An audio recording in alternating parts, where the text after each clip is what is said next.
No hay héroe sin un gran villano. En la época de oro del cine mexicano, los antagonistas no solo hicieron sufrir a los protagonistas, sino que lograron algo mucho más difícil, robarse la película. Pero lo que pocos saben es que, fuera del set, estos actores vivieron historias tan impactantes como las de sus personajes. Hoy te cuento 5 historias ocultas de los grandes villanos de la época dorada del cine. Aquellos que con solo una mirada lograban imponer respeto y que, sin ellos, las grandes películas no hubieran sido lo mismo. Wolf Rubinsky no solo fue un actor destacado en el cine mexicano, sino también un exitoso luchador y empresario. Su vida estuvo marcada por la persecución, la supervivencia y la reinvención. Desde su trágica llegada a América hasta su consolidación en el espectáculo, su historia es una de las más fascinantes dentro del mundo del entretenimiento.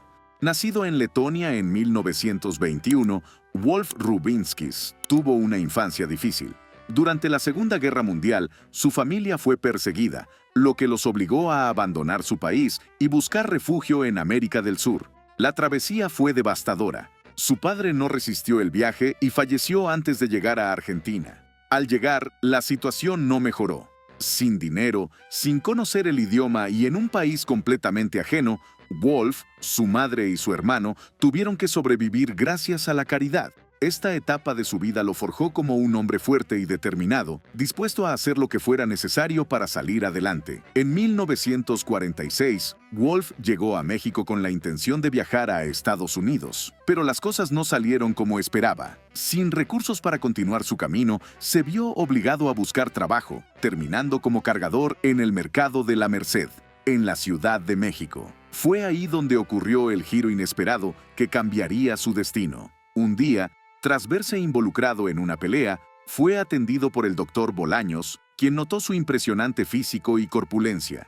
En lugar de solo curarlo, el médico le sugirió incursionar en la lucha libre, un deporte en pleno auge en el país. Rubinsky aprendió rápidamente y se convirtió en un luchador reconocido, lo que le abrió las puertas al mundo del espectáculo. Su primera participación en el cine fue en la película No me defiendas, compadre, en 1949, donde hizo mancuerna con Germán Valdés, Tintán, con quien más tarde compartiría pantalla en varias producciones. Pero Wolf no se conformó con ser solo actor y luchador. También se convirtió en un empresario exitoso, fundando una cadena de restaurantes llamada Coaster y apoyando diversas fundaciones benéficas. Su éxito le permitió mantenerse vigente en el entretenimiento y en los negocios por décadas. En 1995 fue nombrado presidente de la Comisión de Lucha Libre de la Ciudad de México, consolidando su legado dentro del deporte. Wolf Rubinsky se casó 3 veces y tuvo 4 hijos. Falleció en 1999, a los 78 años de edad, debido a un infarto. Manuel Dondé fue uno de los actores más prolíficos del cine mexicano, con una carrera que abarcó más de 3 décadas, y lo convirtió en uno de los villanos más recordados de la época de oro. Su presencia en la pantalla era intimidante, imponente y totalmente convincente, lo que lo llevó a interpretar a malvados en más de 200 películas. Sin embargo, su dedicación absoluta al cine terminó pasándole factura en su vida personal y en su salud. Desde su debut en 1933 en la película La Llorona, Manuel Dondé no dejó de trabajar. Filmaba película tras película, a veces participando en varias producciones al mismo tiempo.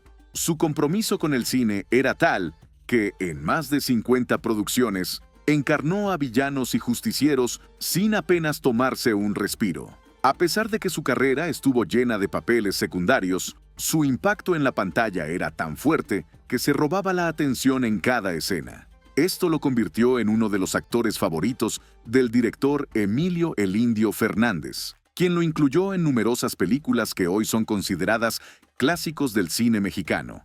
El problema de Manuel Dondé fue que nunca supo parar. Su ritmo de trabajo era tan demandante que descuidó completamente su salud, sin tomarse el tiempo necesario para recuperarse o descansar entre una película y otra. A lo largo de los años, su cuerpo comenzó a resentir el esfuerzo, pero él continuaba filmando sin tregua. Su última película fue Cuartelazo en 1977, pero su deterioro físico ya era evidente. Manuel Dondé falleció el 27 de mayo de 1976 en la Ciudad de México.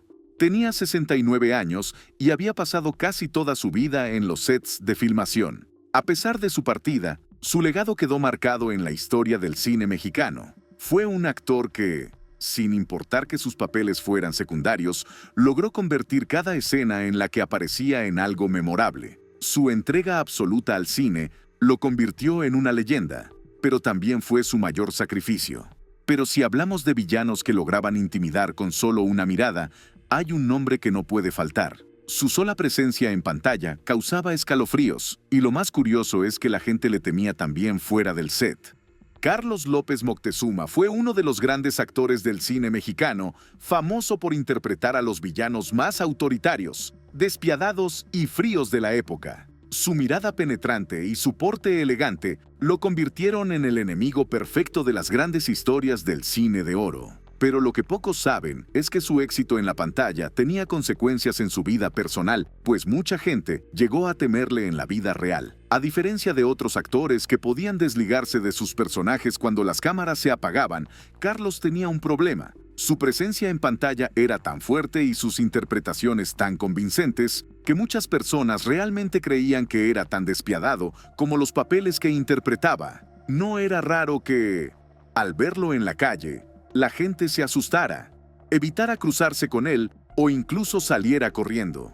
Para un actor, esto podía verse como un cumplido, pues significaba que su trabajo era impecable. Sin embargo, para Carlos era una situación agridulce. Aunque entendía que su talento lo había llevado a ser uno de los villanos más icónicos del cine, también le dolía que su imagen generara tanto miedo y rechazo entre las personas.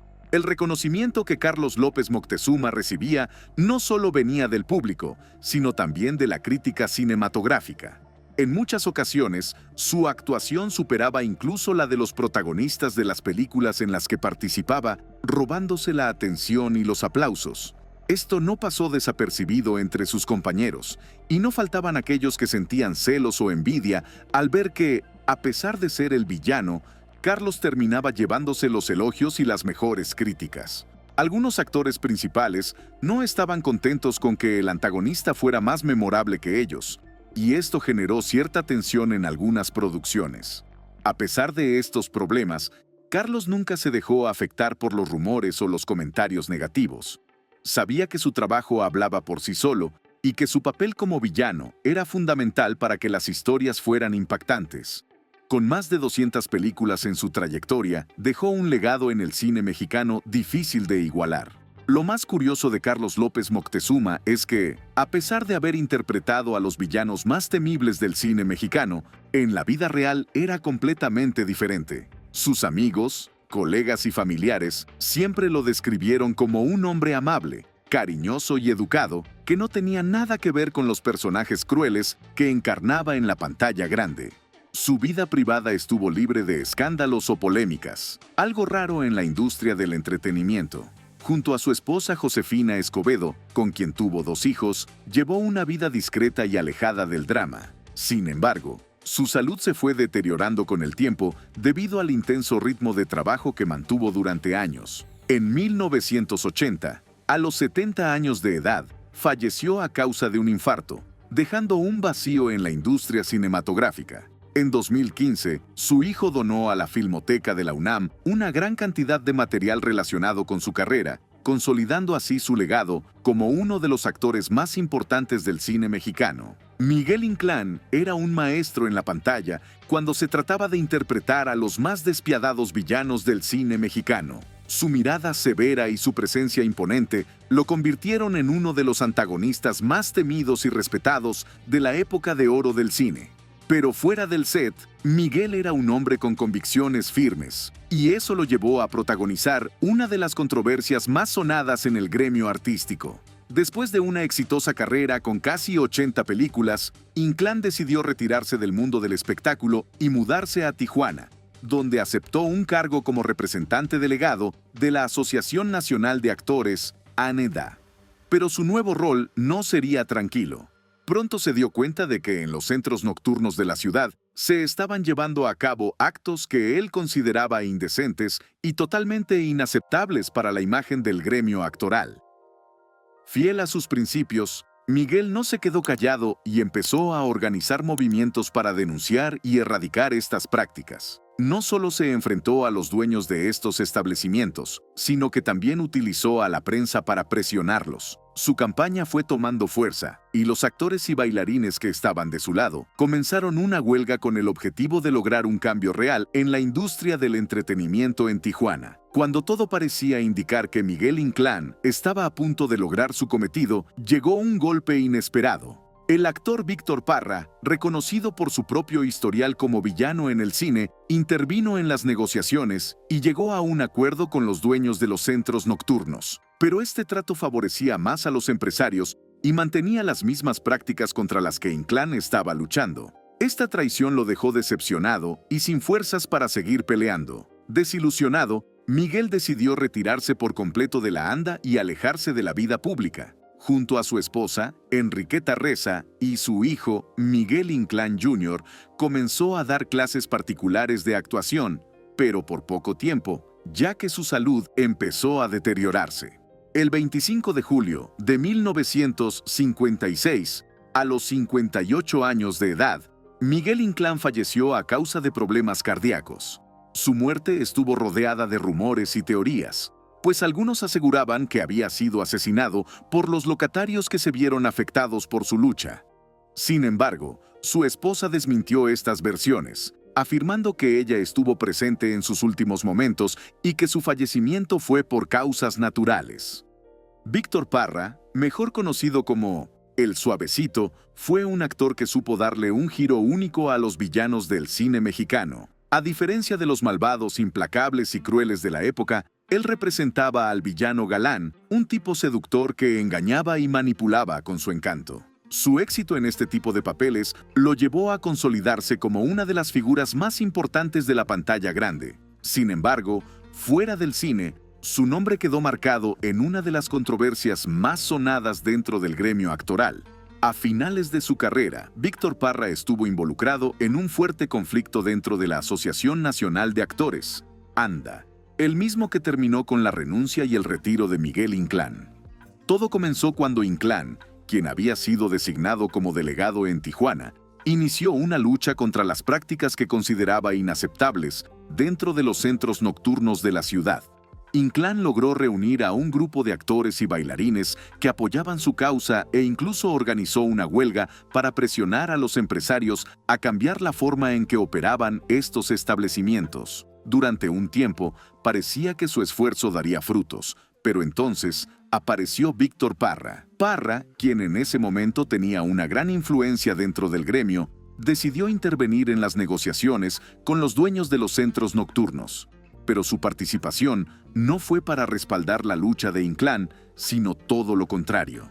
Parra negoció un acuerdo que favorecía a los empresarios, permitiendo que las mismas prácticas que Inclán intentaba erradicar continuaran en funcionamiento. El resultado fue devastador para Miguel Inclán. No solo vio cómo su esfuerzo de meses se desmoronaba, sino que además se sintió traicionado por alguien que pertenecía a su mismo gremio. Decepcionado y sin ganas de seguir peleando, Inclán renunció a la ANDA y se retiró por completo de la vida pública. Para Víctor Parra, este episodio no afectó significativamente su carrera ni su posición dentro del gremio. Aunque quedó en la historia como el hombre que frustró la lucha de Miguel Inclán, su reputación como actor y su legado en el cine permanecieron intactos. Durante años, siguió siendo reconocido como uno de los mejores villanos del cine mexicano, combinando elegancia y peligro en cada uno de sus papeles. Más adelante, se dedicó de lleno a la Asociación Nacional de Actores, donde impulsó mejoras en salarios y prestaciones para sus colegas.